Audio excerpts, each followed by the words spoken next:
So we'll start the lecture. Okay, it's 11:08. So again, very good morning to all. Okay, the first point that I will cover in this lecture is programming in embedded C.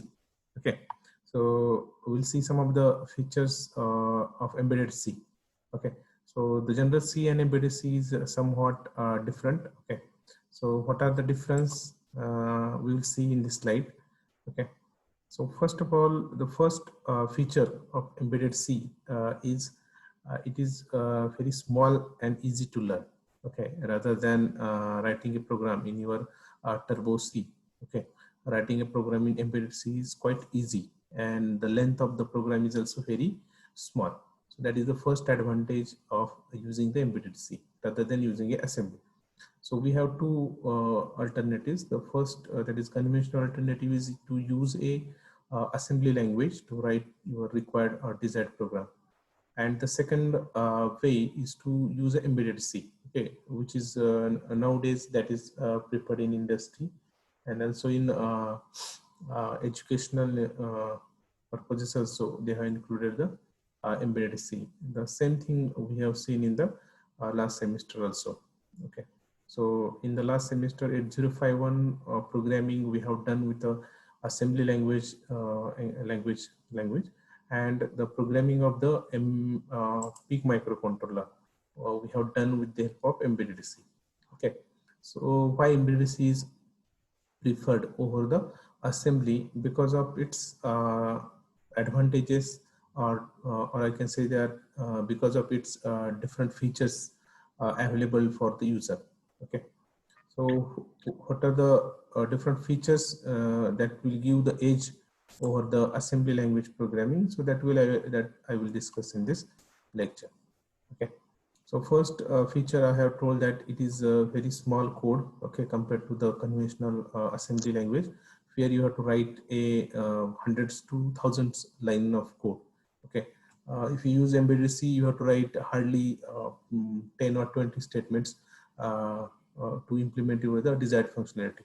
Okay, for example, just remember how to write a program for 16:2 LCD. Okay, so if you write the same program with the help of assembly language, okay, so you have number of instructions, that is the total number of statements are that is very large. Okay, or the code in assembly language is very lengthy.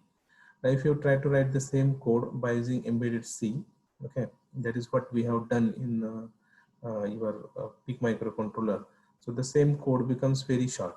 Okay, so rather than hundreds of lines here, maybe 20 or 30 lines are sufficient to represent the same functionality of 16:2 LCD. So this is what the advantage of embedded C. So this is also very important point regarding your exams. Okay, not only exams but interviews also, and it is very easy to learn. Okay, Turbo C, just see, you have a lot of concepts. Okay, you have to use pointers, functions, arrays, okay, structures. Now in embedded C, you hardly require a very complex nature of your Turbo C. Okay, so you can use very simple statements to implement your desired functionality. That is what the advantage of using embedded C.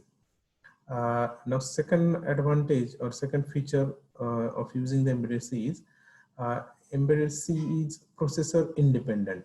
Okay, basically it is processor dependent. Okay, but you can make your embedded C processor independent. Okay, why this is called as a processor independent? Because it can be ported to any microcontroller with no or less modifications. Okay, for example, if you have written the code for embedded C code for 8051 microcontroller. Okay, now if you remember, 8051 microcontroller is an 8-bit microcontroller, isn't it? So so that is 8-bit microcontroller. Now if you want to use the same program for PIC microcontroller, okay, or if you want to use the same program for ARM 7 or ARM 9 or Cortex type of processor, so the actual code that remains same. Okay, when you write a code in embedded C, so your code becomes processor independent. That means either you can use the same program. For example, let a program of 16:2 LCD. You can use the same program if you written in embedded C. You can use the same program for 8051, for PIC, for ARM. Okay, so that's why this is called as a processor independent. That is, whatever the embedded C code you have written, so that code is applicable to all the processor. Okay, so that is what the freedom given to the designers, okay, or the programmers. You use the same code for different types of processors. Okay, that is called as a processor independent. So just see, this is not a complete statement. So it can be ported to any microcontroller with no or less modifications. Okay, that means right now I have said that the same code can be used for different processors. Okay, but this is for the overall or general statement. But to make your code compatible to all the processors, you have to make some modifications or some changes in the code. Okay, so what are the changes? For example, you are writing the embedded C code for 8051 microcontroller. Now 8051 microcontroller is 8-bit microcontroller. So what do you mean by this? Anybody can tell me the importance of 8 bits? Yeah.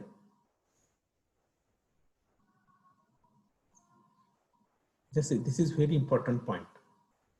Okay, that is the size of your microcontroller, or I can say that what do you mean by 8-bit microcontroller? 8-bit microcontroller means the microcontroller is able to handle only 8 bits of data at a time.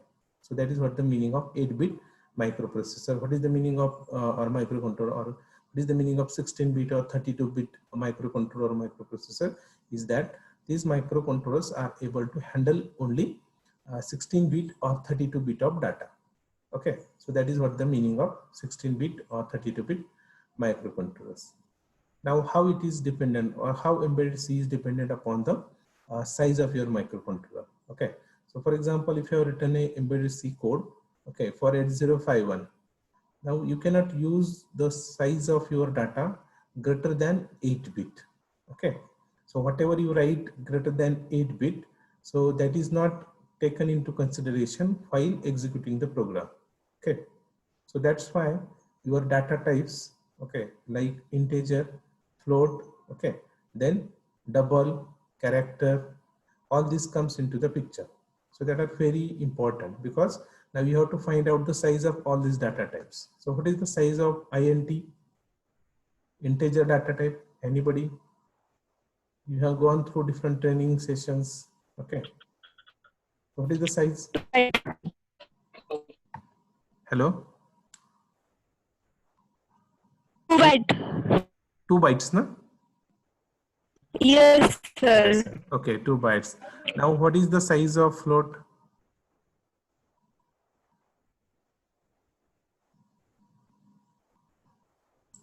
What is the size of? There's a function actually. Okay, there's a function of size of. Okay, so size of functions give you the size of your data type. Okay, so what is the size of character? What is the size of data type character? Okay, Vrushal Barn has given the answer. Character 1 byte for character and 4 byte for float. Okay, and then float. then also there is a double. Okay, now this is important because you have to correlate these types of data types with your processor. Now, for example, let you have to use the 8051, which is the 8-bit of microcontroller. So, which kind of data types you will use?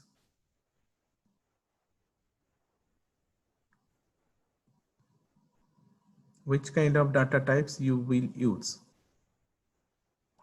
So this is the important point in embedded C.